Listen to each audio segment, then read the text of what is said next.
say these are crazy times. Everyone out for themselves.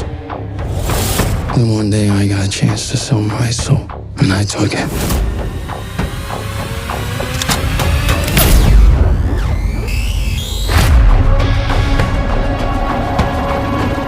Would you like to eat with me? When? You know what love is, Jack? Lonely heard stories from a long time ago.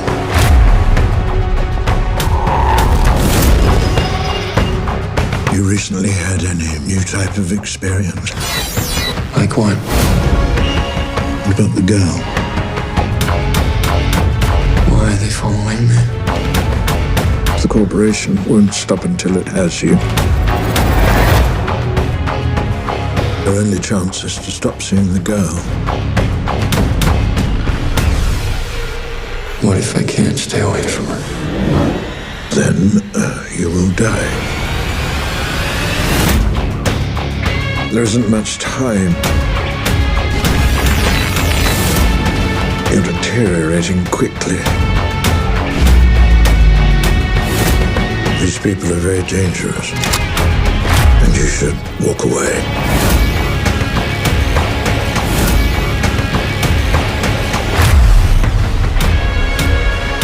You ever been scared?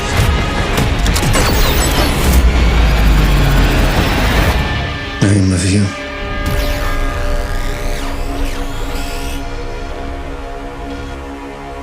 Boom, there you go. That was the trailer for Expired or Loveland.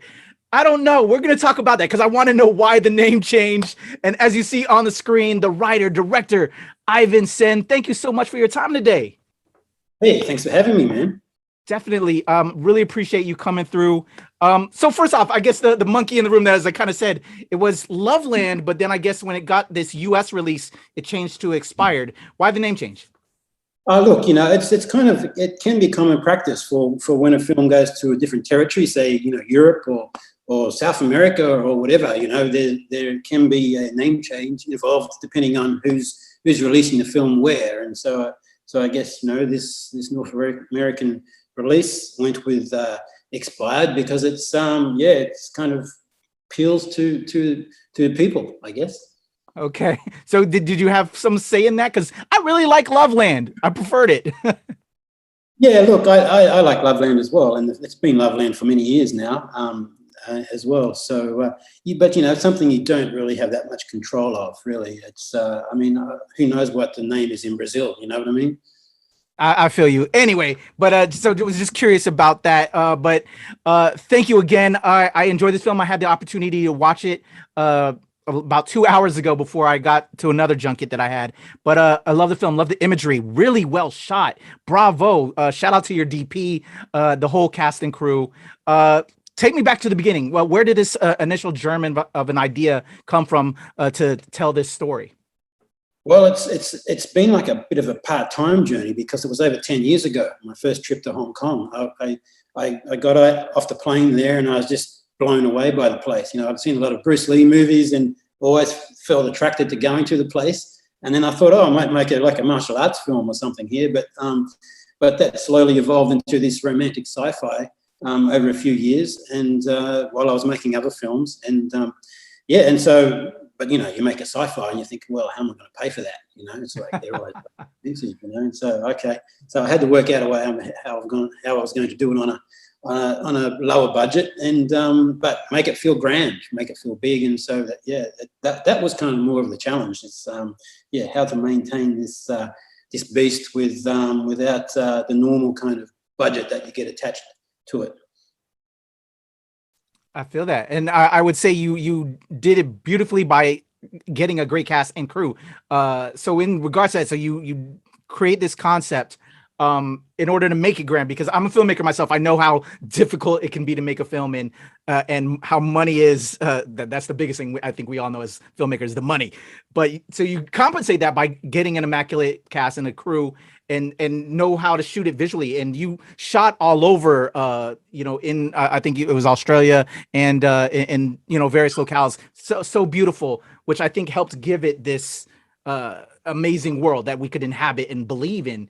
And so much great selection. Can you tell me about you came up with a script, then looking for the people that you wanted to work with you on this crew. Let's start with the crew. Who you got, and give them some love, and just the brilliant work that was put together. Yeah, I mean, Hugo Weaving, I worked with him on another film a few years ago called Mystery Road, and I really wanted to work with him again. And so I wrote this character, Dr. Bergman, specifically for him. And so, I mean, it can be a bit nerve-wracking because what if they say no, right? It's like, oh, I've written a character for you. And so, but luckily he was into it, and he really loved the kind of philosophy of the film and the setting of the film. And so, yeah, he's, I mean, Hugo's amazing. I mean, people know him from so many films, and especially like The Matrix. He was incredible, and he's such a warm and generous man. You know, when the camera's not rolling, he's like the best guy you can ever get. You know, and same with Ryan Quanten. He was on my previous film as well, but just a small role. But I really wanted to do something where he was the lead role. And I mean, Ryan has done a lot of films, but he's never had a chance to actually show like a non-verbal side where he doesn't have to speak much. You know, he's just kind of have his physical presence. Oh yeah, yeah. And so I was really keen to get Ryan to show that part of himself. And Ryan's just an absolute. You know, he's an absolute stunning human being. You know, he's got the heart of gold. And when he agrees to do something, he'll lie on the road. You know, he'll do anything for you. You know. He's a true brother.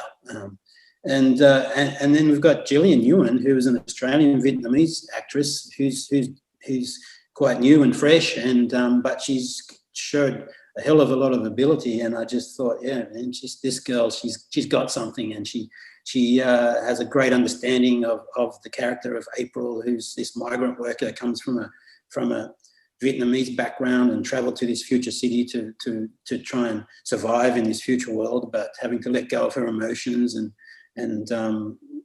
which is the same kind of journey that Ryan's character has had to do.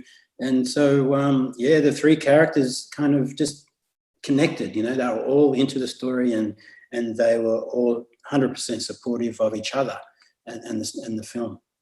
Yes, the cast is brilliant.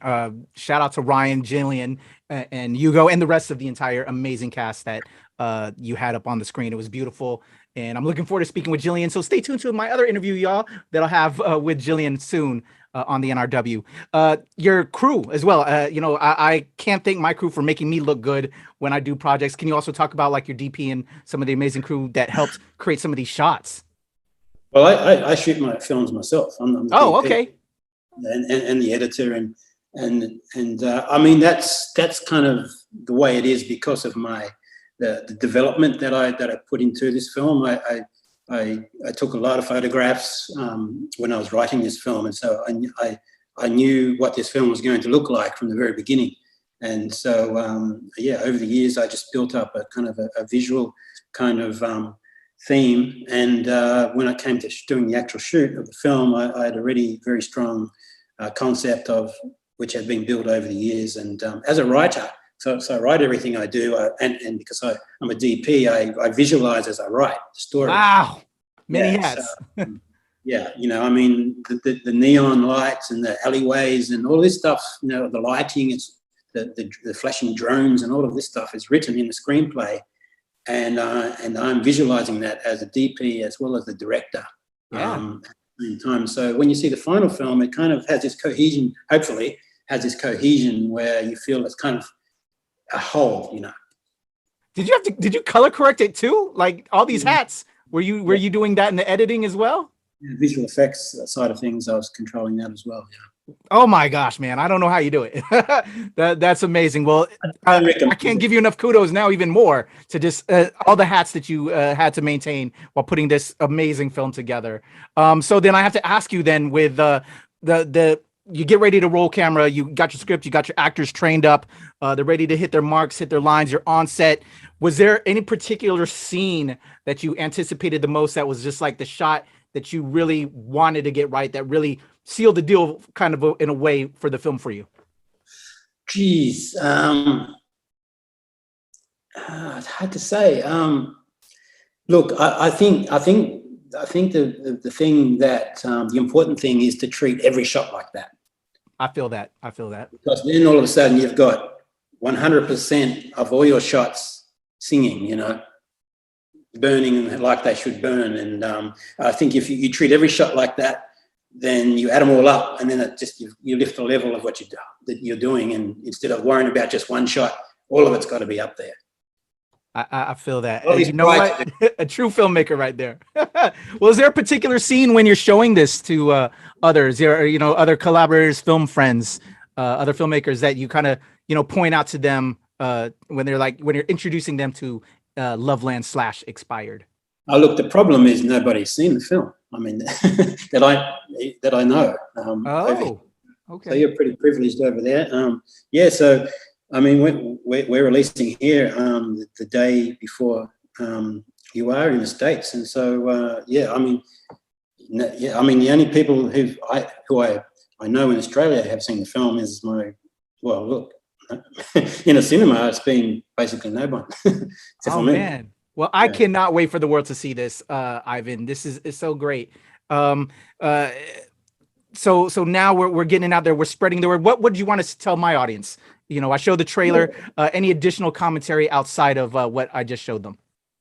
Look, I just feel like it's a very, very different film. That's probably it's worth some investment just for that fact that it's romantic sci-fi. Yes, it has that kind of grand image of futurism and all of that, but it's not just about that. It's about the personal interactions and emotions of us as human beings as we move into the future, and we try to hold on to what we are and to the love and trust that kind of keeps us together.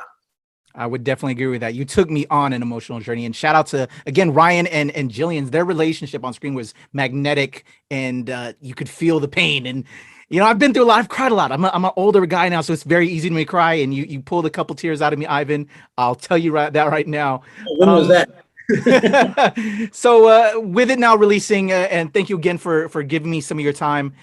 Is there anything else that we could maybe talk about and also promote? Everybody, again, go see Loveland when it premieres in theaters, digital, and on demand on March 18th.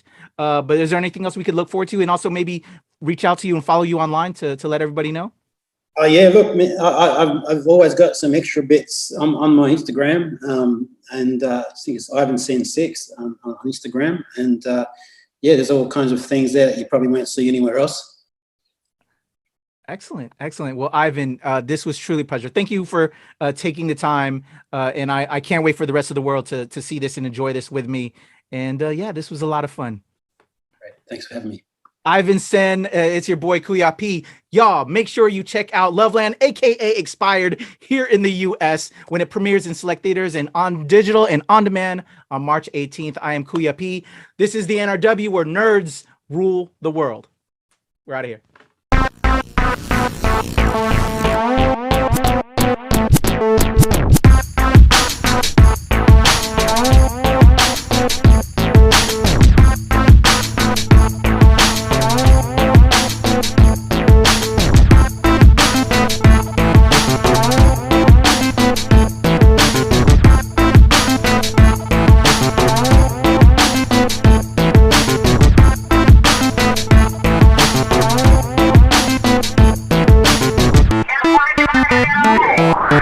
Don't